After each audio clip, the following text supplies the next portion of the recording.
Alright, this is going to be the section 14.1 and 14.2 lecture video over chapter 14's topics for AP Chemistry, Chemical Kinetics. To begin, we're going to start with a quick definition of chemical kinetics itself.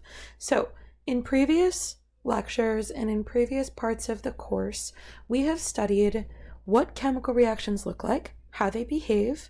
We've talked about their results, so products. We've talked about their phases. We've talked about how the reactions occur, energy related to reactions in the form of bond energies, bond enthalpies, and things like that. In this particular chapter, we're going to focus on the rate at which a chemical reaction will happen. So how quickly or how slowly does a reaction take place? This speed can be referred to as a rate. Any rate that you study in science, any rate that you study in any topic is always going to be some kind of a change over a time factor. In our particular case, most chemical reactions happen on the order of seconds, minutes, or hours. Not very many of them happen on the time frame of years or below a second for our particular purposes. That being said, this chapter is going to cover a lot of topics related back to a reaction rate. Some of them are going to be very obvious. The things that affect how quickly a reaction takes place, aka the factors that come into play. We're going to talk about this topic you've never heard of before called a rate law. We're going to talk about how to determine the rate law of a set of reactions or a reaction. We're going to talk about multiple methods related to that. We're then going to focus toward the end of this chapter on topics related to what we call activation energy, and that activation energy is going to be one of the barriers for a reaction to occur, usually referred to as an energy barrier, but also an activation energy. We're going to introduce some chemical equations that you've seen before again, and we're going to take a look at it from this particular perspective. We're also going to look at what we call mechanisms. Mechanisms are something you've never seen before, but the closest approximation to something you have seen before would be the Hess's law problems, where you're given a proposal for 3 different reactions and you have to figure out how to make them equal the final reaction that you want. Mechanisms are going to be kind of similar to that. At least I'd put them in the same category. And then the very final topic in this chapter is going to be catalysts. This particular lecture is going to focus on an introduction to the factors and the rate laws that we're going to study. So, that being said, let's move on. The first one is going to be what a reaction rate is and kind of a basic type of reaction rate to calculate. There are going to be 4 major factors that are going to influence it.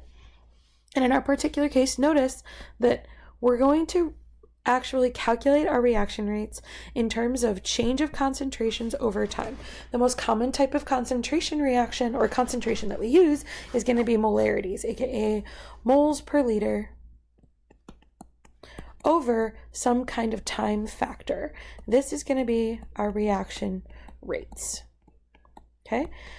These reaction rates can be influenced by some pretty typical things. The first one that I know that every single one of you would have said if I was in the room, what do you think makes the reaction go faster or slower?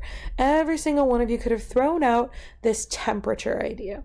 If you have all of your stuff at hotter temperatures, we know reactions tend to take place faster at hotter temperatures. You know this because if you're wanting to dissolve something like, say, sugar in water, if the water is warmer, you can dissolve the sugar faster, that type of thing. Other factors that you may or may not know of, one is going to be the physical state of the reactants. So for instance, 2 solids or a solid and a liquid will happen at a slower rate than, say, 2 liquids or a liquid and a gas might happen. The concentrations present, higher concentrations tend to react faster than lower concentrations. And this has to do with kind of molecular things. So we'll talk a little bit more about how molecules behave when we get to this topic again. Obviously temperature, because faster things that move are going to have more of a opportunity to collide in the right way, and the collisions are what really matter here. When we get to that idea of reaction mechanisms, we'll talk more about those and activation energies. And then the final one is the presence of a catalyst. So a catalyst is something you may or may not remember from your biology classes, but a catalyst is essentially sort of like a mold that we give our chemicals to react inside of, especially when we talk about enzymes in the body. So if we provide the location for a reaction to occur, then we know the reaction can occur in that environment when that environment is present. Does that make sense? Kind of like if I have a warm place to hang out, then I would like to be there versus just anywhere else, especially in the chilly weather. And depending on the time of year, it may be chilly out there.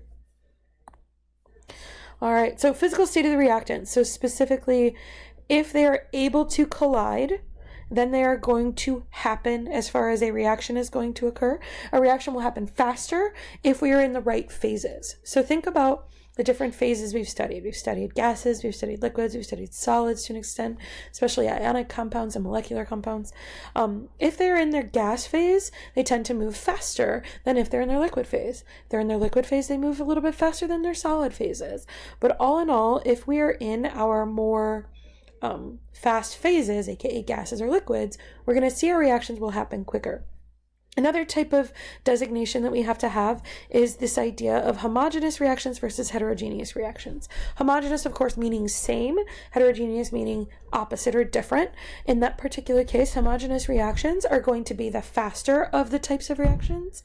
If I have two phases that are the same, aka two gases, those are going to happen or react quicker than if I have them in opposite phases in a reaction. So paying attention to the phases of a chemical reaction is what's going to help us determine if it's going to happen faster. Next is going to be concentration. So if our concentration is high, it means that if we think about a like a beaker, let's say we have all these different ions that are able to react. If I have a higher concentration, these things are likely to find each other and collide with each other, aka collisions, which result in a reaction occurring, and finding each other is just kind of a happen chance thing, especially if they're moving around very randomly, versus something that maybe has lower concentration. Lower concentrations are going to have a harder time of finding each other in a vessel or in a chemical reaction. Other types of ideas related to concentrations are going to have to do with surface area. So if I have bigger molecules, their reaction rates tend to be higher than smaller molecules, and things of that nature.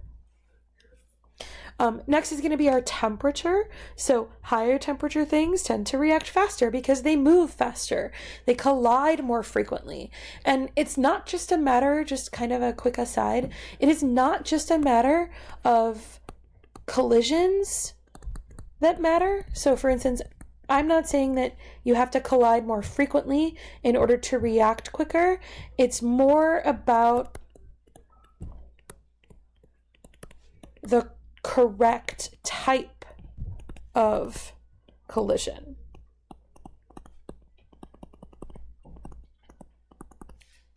It's not about the number of collisions, it's about the correct type of collision. So if we have two molecules that are colliding with each other, let's say we're going to go with Mickey Mouse, this is water.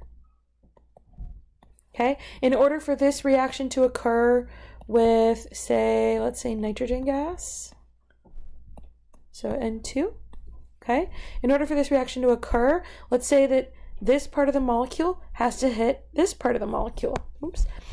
If that's the case, then only certain collisions are going to be likely to occur. Does that make sense? In other words, if the hydrogen molecules are going to collide or accidentally collide with the nitrogen molecule, then the collision is not the correct one and it doesn't result in a reaction. So only specific reactions that happen in the specific correct way are going to be reactions that occur. Okay? Now, that being said, if I increase the temperature and then I increase my kinetic energy, I'm increasing the number and types of collisions, then I am also going to, by default, have more of the proper type of collision necessary.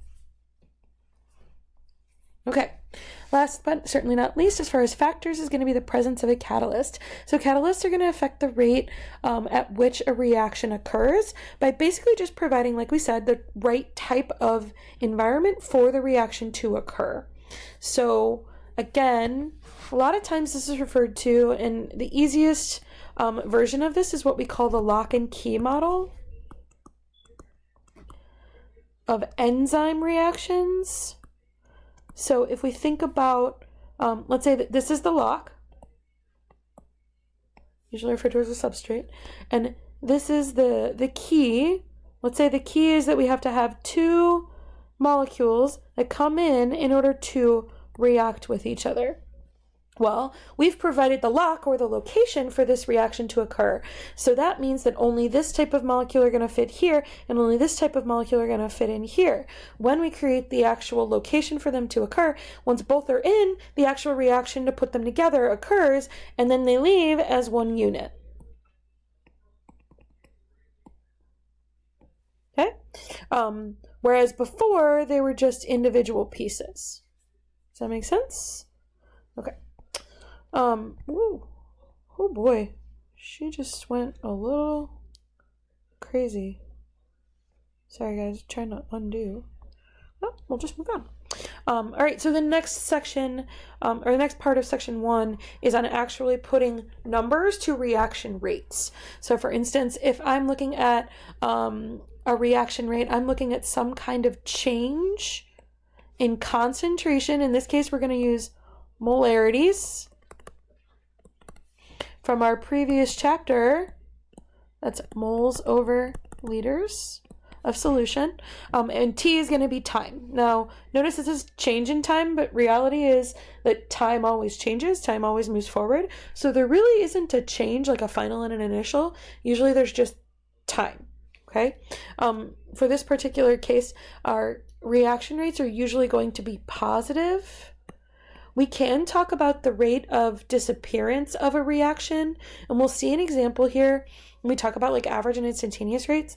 But for now, understand that typically when we talk about rates of reactions, we are talking about the rate of appearance of something or the rate at which something is disappearing. We usually are measuring rates by one of two methods, either a decrease in reactant over time or an increase in product over time. Okay, you have this lovely visual of the initial concentration of something that is created over time into something else, or that is reacting over time into something else. For that particular case, if we are looking at a chemical reaction, we can also record the concentration or the rate of something by looking at change in reactant over time. Now, notice that as we go over time in this table of data, our time gets bigger, but our concentration of this reactant gets smaller. That hopefully makes sense to you. In this chapter, we are still studying forward reactions only, aka chemical reactions that only take reactants and create products. And when you are using your reactants to create products, your reactants disappear over time. Now, in order to calculate the average rate of the reaction, the change in concentration over the change in time is calculated. So that's where this average rate of reaction comes from. This is an average rate formula. Now, I don't want to say that your book got it wrong here, but what they are saying is that the rate of a reaction is equal to the change in the concentration of something over time. In this case, they put a negative sign out front because it's going to be negative. Okay? When you do this number minus this number, you get a negative number. By putting a negative out front, we are forcing a positive reaction rate. Okay? We want our reaction rates to be positive. In order to do so, we have to put a negative sign because this thing is disappearing. Okay? From there, we can talk about what we refer to as instantaneous rates. Instantaneous rates, of course, being rates at which something happened at a specific instant in time.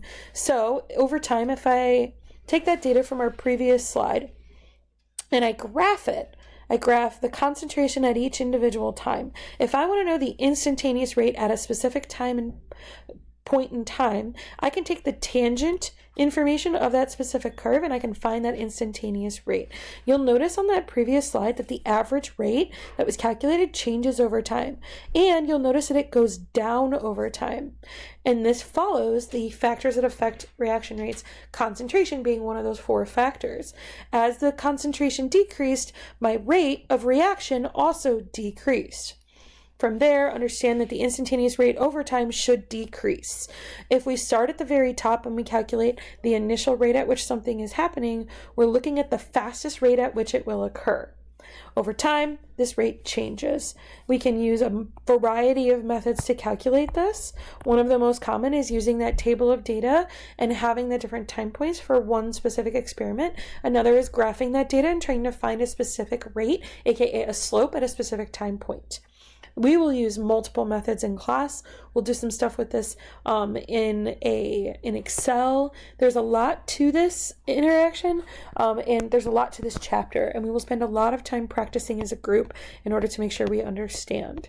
Understand that from there, we can talk about the rate of disappearance of a reactant, or we can talk about the rate of appearance of a product. So here you see a modified version of that average rate. You see the reactant has a negative sign, and you see the product does not, because as a product is created, its rate should automatically be positive. We don't have to input a positive sign because it's already assumed to be appearing, aka it started at 0 and it increased over time. And then we talk about average rates. So average rates are going to depend on stoichiometric coefficients, aka the coefficients in front of our chemical reaction in terms of our reactants and products. And the way that they are affected is shown down here. So a 2 becomes a negative 1/2 on the reactant side, and a 3 becomes a 1/3 on the products side. Okay, and this can be applied to any type of reaction. Okay, I'm actually going to pause this video since we're already at 17 minutes, and I'm going to film section 2 as a separate video.